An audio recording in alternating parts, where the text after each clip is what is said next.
flowers and a fountain with little marble boys pissing. I don't know. What is it with fountains? Like, all fountain sculptors are pedophiles, basically. You can't get a fountain made without... Can you make me a fountain? Yes, I'll get started right away. Oh, yes! Yes! It's finished! And it's just little boys pissing on the face of a Greek god that looks like him a lot. It's piss on me forever!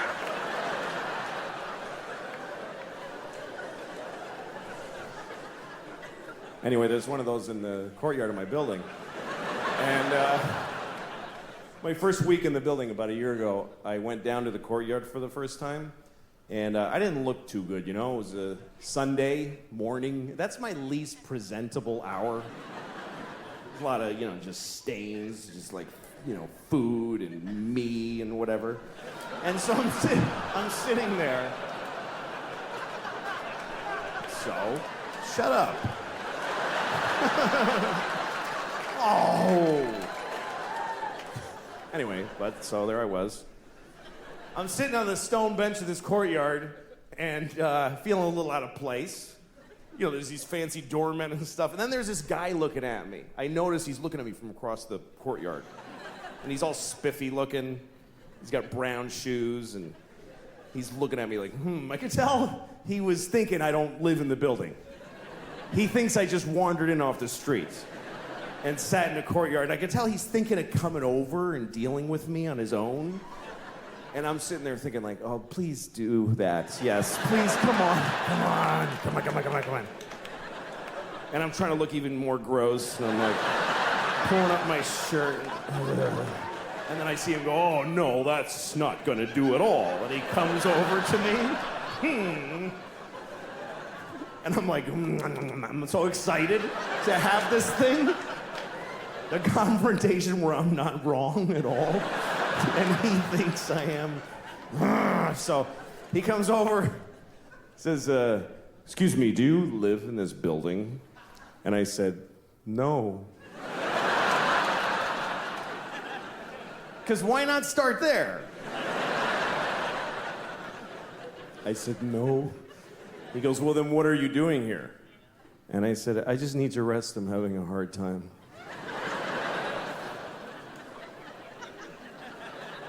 He says, this is private property. And I said, well, I don't really believe in that.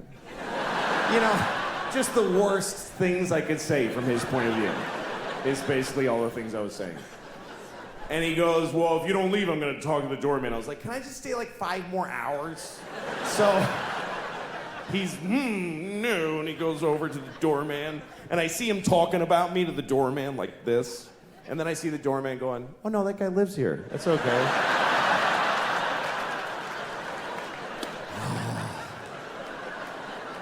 And the look on his face, it was just so, this beautiful cocktail of anger and confusion.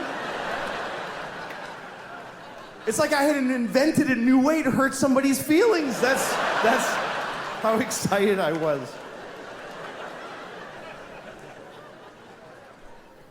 Dick, so it's not an area that I understand. I've never sucked a dick. Isn't that weird? I've never sucked a dick my whole life. That's weird to me. It is, it's weird. Because almost everybody has sucked a dick. When you think about it, most people on Earth suck dicks. It's true. Because 51% of the population are women, and they suck dicks. Then there's all the gay guys that suck dicks. Then there's all the straight guys who have been forced to suck a dick under various circumstances. So there's only like 1,000 of us out there who never blew anyone. Just a bunch of selfish assholes that are fucking getting blown and not blown back, It's like, that's what people do. We all fucking suck dicks, and I haven't done it. And I don't have like a big reason not to either. I don't have a policy against sucking a dick. It's not something I'm against doing. I just have never seen a dick I wanted to suck. That's really what it comes down to. I've never seen a penis that inspired me to suck it. Every dick I've ever seen has bummed me out. I hate him. I hate him. They ruin my day when I see him, but that's just so far. I mean, how the fuck do I know? There might be this guy right here might have a beautiful dick. This guy, if I saw his dick, I might go, oh, fuck, that shit's going in my mouth right now. And I just fucking, and I'd have to blow him. Fucking hold him down and blow him. That's the kind of, I would like rape blow people. That's what I would like, hold a guy down and blow him to spite him. That's the kind of shit I would do. Just to, I'm just saying I'm not prejudiced. I haven't seen that many. There's billions, literally billions of dicks in the world, and I've seen like 40 at the most. So how the fuck would I know? What, is that too many? Yeah, that's too many, right? 40, Jesus Christ. I'm only 39. That's a dick a year plus another one. Why am I saying 40? That's a lot. That's like 2 bags of dicks right there. At least 40 dicks. All right. I never understood people. I don't necessarily agree with you, but I appreciate it very much. Well, this is a nice place. This is easily the nicest place for many miles in every direction.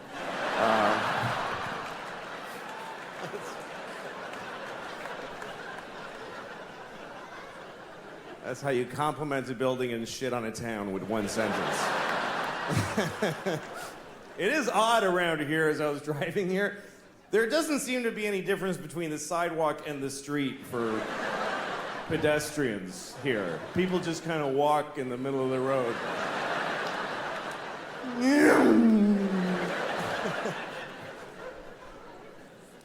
I love traveling and seeing all the different parts of the country.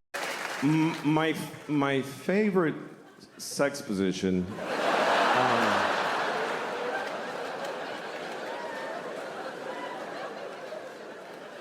My favorite sexual position is reverse cowgirl, but I'm on top.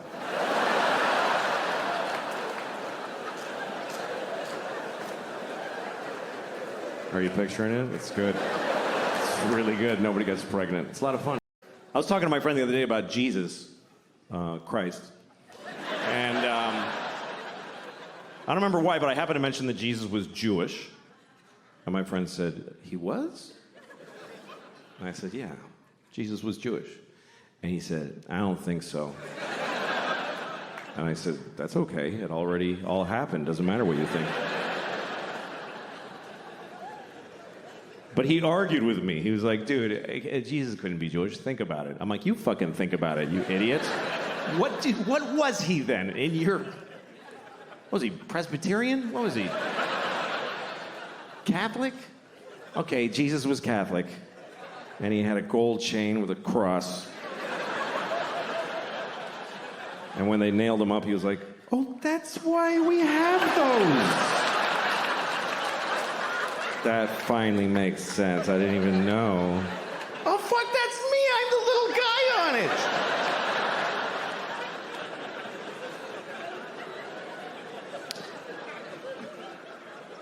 Every religion has a strange story or a rule that doesn't make sense to me.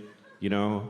Like, every time there's a terrorist act, they always tell you on the news about how they believe they're all going to heaven, and every guy who does a jihad thing, and he gets 72 virgins. That's right. That's the story always. 72 virgins. Which, first of all, who are those women? Who are the 72 virgins? Does God have to kill 72 nice girls? And, all right, ladies. The good news is you're going to heaven. The weird news. Or does God just make them fresh like farm-raised salmon? He just whips up 72 women. All right, nobody fuck these. I'm saving them for that guy.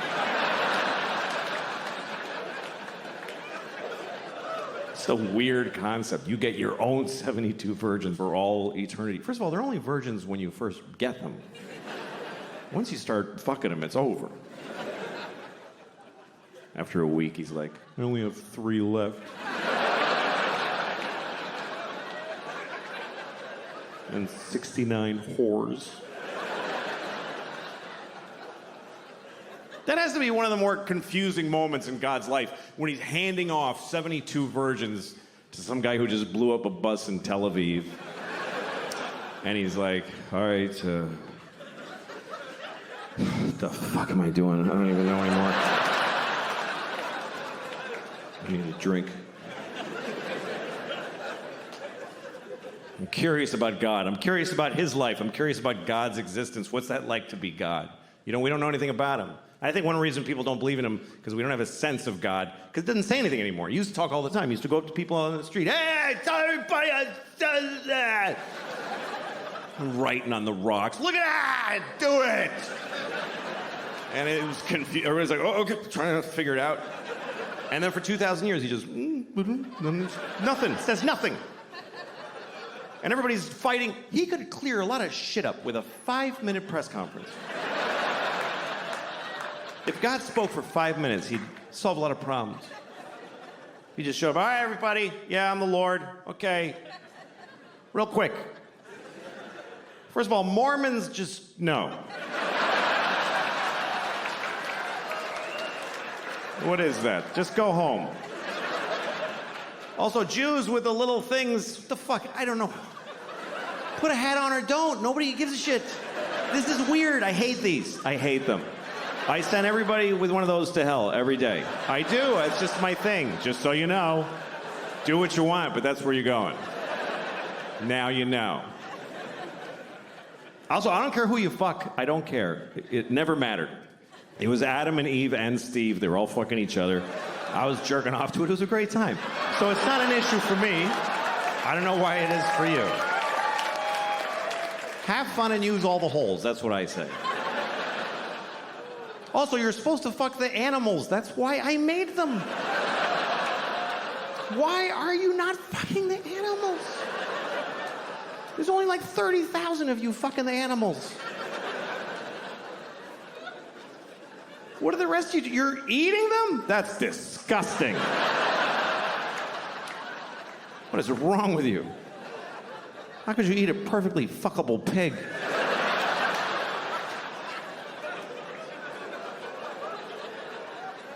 Saith the Lord. So I'm 47 now, and yeah, I know that's about what it's worth. That's what that deserves. Woo. Woo. Woo. Yeah, 47 doesn't buy anything. 18, you can vote. 21, you can drink. And 47, you can just keep doing whatever. Just do it. Just keep being out of breath. One good thing is that I've let go of any dream of getting in great shape. Like, it's like a relief. Just because my whole life I've been like, well, it's someday I should really get in great shape. Now I'm like, what? Why would I do that? That's not gonna happen. To me, the level I want to reach as far as the shape I'm in, I just want it to be so that if you find out that I died, you ask what happened. That's all. I want you to wonder what happened. I don't want to be like, oh, he died? Oh, yeah, well, sure. Sure he did. Sure he did.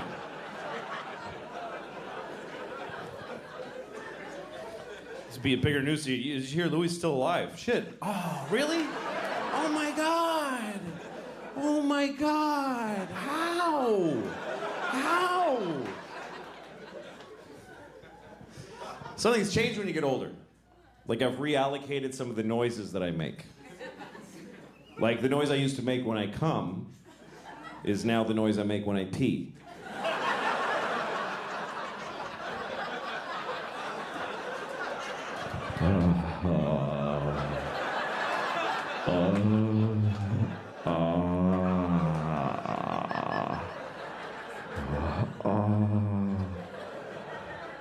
Take it all, bitch. Very disrespectful to my toilet, unfortunately. Yeah, you like that piss, don't you, bitch? I'm gonna shit in your mouth, too, because you ain't nothing but a shit-eating, piss-drinking toilet. Dumb bitch toilet. You ain't intelligent.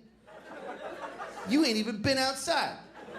Just sit there waiting for me to shit in your face. Got piss on your lips. You ain't even special. I pissed in 3 toilets today. You ain't shit. It's terrible. It's awful. But that's how my dad treated his toilet, so that's where I learned it.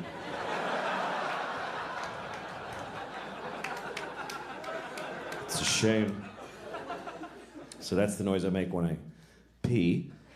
And some of you might be wondering, none of you are wondering. What noise do I make when I come? So this is the noise I make when I come. I just go, "It is done!" Thing with clouds and lightning and crows. Ah! The circle is complete! Kind of intense. There's a little witch with white eyes going, "And the child will be born!" And I don't know.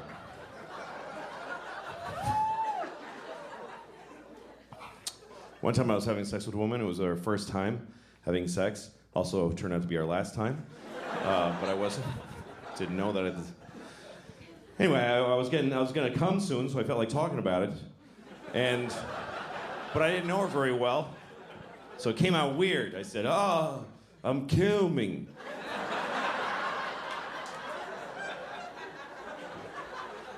She's like, "What did you say?" Because I was back there. That's why she had to go like this. "What'd you say? What was that back there, Chief? What was that?" Because I'm always back there. It's a weird thing to brag about. I'm always behind her. Every time. So they don't see me crying. It's weird having sex with a woman from behind because you don't know what's going on the whole time. And I get kind of paranoid. You know, the whole time she might be like...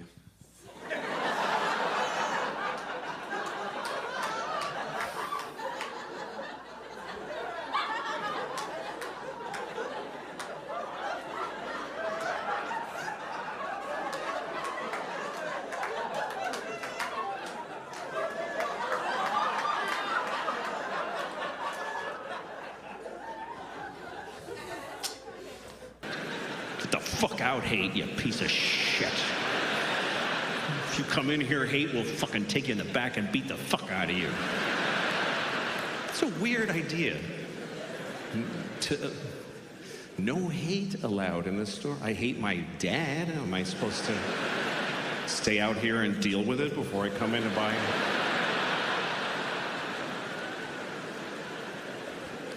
I saw a store with a sign once, and it said 92% of our products are responsibly sourced. 90, just don't put anything. That's not high enough to brag. 92%. That means 8% of their clothes are like, you don't even want to know how we made this shit. It was a bloodbath. When we made that shirt, we just ripped the back off the Honduran kid that was working there.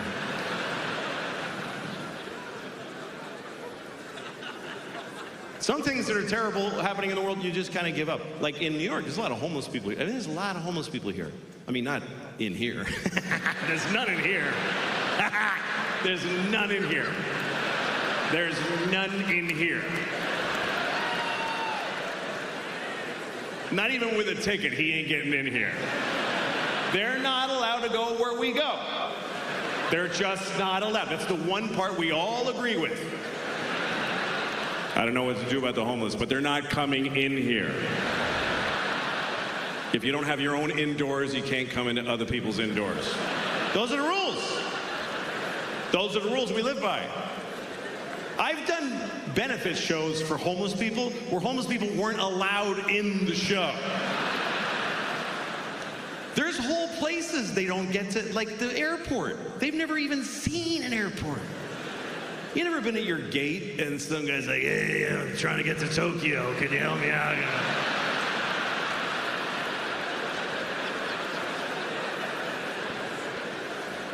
But they're everywhere. I mean, I was in Phoenix, Arizona, 120 degrees.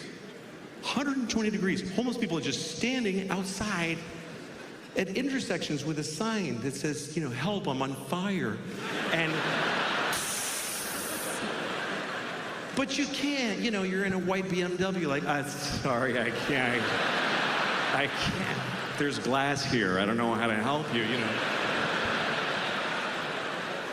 And in New York, you see them everywhere. You walk through them, and you got to make choices, because you can't help all of them, and you can't help any of them.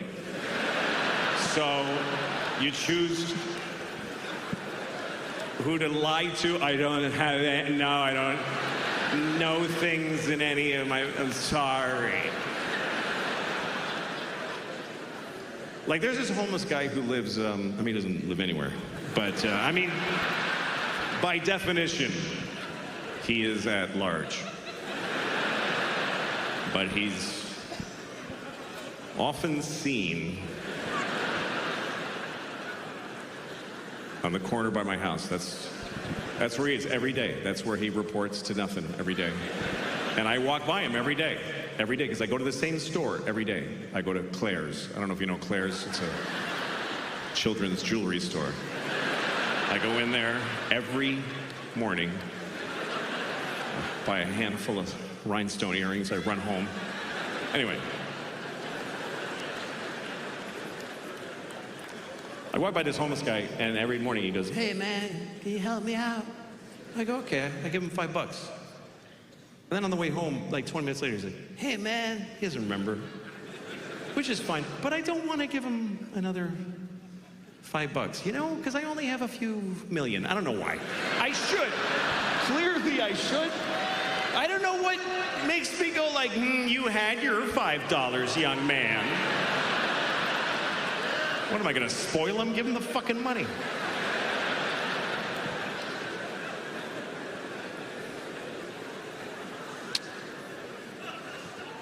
Anyway. This is a story that takes place, I'm gonna tell you the story, it's kind of a messy story. It takes place over a lot of years because it started with my friend Mike, who told me this story. This happened to him back in the 90s. He was going home for Christmas. And he lives in Connecticut. He grew up in Connecticut in some shitty shit town in shitty Connecticut. And he didn't like going home. He's one of those people, he came from a place, doesn't like it anymore. And he goes back, he doesn't know how to handle his family, you know? And he came from a family of white racists, and he doesn't like going home. But it's still home. So he went home for Christmas one year, and everybody's hanging out during the day, talking, having lunch. And his father and his brother both work at this factory, and his brother's grousing about his day at work, and he goes, yeah, and then this fucking nigger fell asleep with the forklift. And then my friend Mike heard that, and he went, oh, God, why am I part of this people? I hate this. And he felt bad. And then that night, he's in the kitchen, and he's having a warm milk or whatever. And I don't know why that's funny, but what that says about him. Yeah, because he's a pussy. No. He's just sort of having some time to himself, and his cousin comes downstairs. We're staying, and his cousin, he likes his cousin. That's the one person he always felt connected with. And his cousin's like, what's wrong, man? And he says, well, geez, I come home, and I hoped that everything would be, you know, normal, but then my brother says, oh, he's about the factory, and this nigger fell asleep with the forklift. And his cousin goes, oh, my God, the nigger fell asleep with the forklift? So this is the first part of the story, okay? So Mike tells me that story about how he's just not listened to by anybody in his family. And then later on, I get a job writing on a TV show for Cedric the Entertainer. Great guy. And he had a show, and he hired a writing staff, half white writers, half black writers. So at lunchtime, we talked about race. It was just, we'd have these provocative, interesting conversations, trading notes about race, with the white writers and the black writers. And I told that story. I told the whole thing about the guy, nigger in the forklift, and then the cousin saying, well, the nigger in the forklift. And then one of the writers, a black writer, he goes, there's nothing worse than a nigger falling asleep at the forklift. Making it harder for the rest of us. Still, nobody's quite hearing what my friend was going through. And then, about a year later, I'm hanging out with my friend Dino. Dino's Greek. He has no dog in the race. He doesn't care either way. He's Greek. Greeks aren't white or black. He's just got a big nose and he just stands there.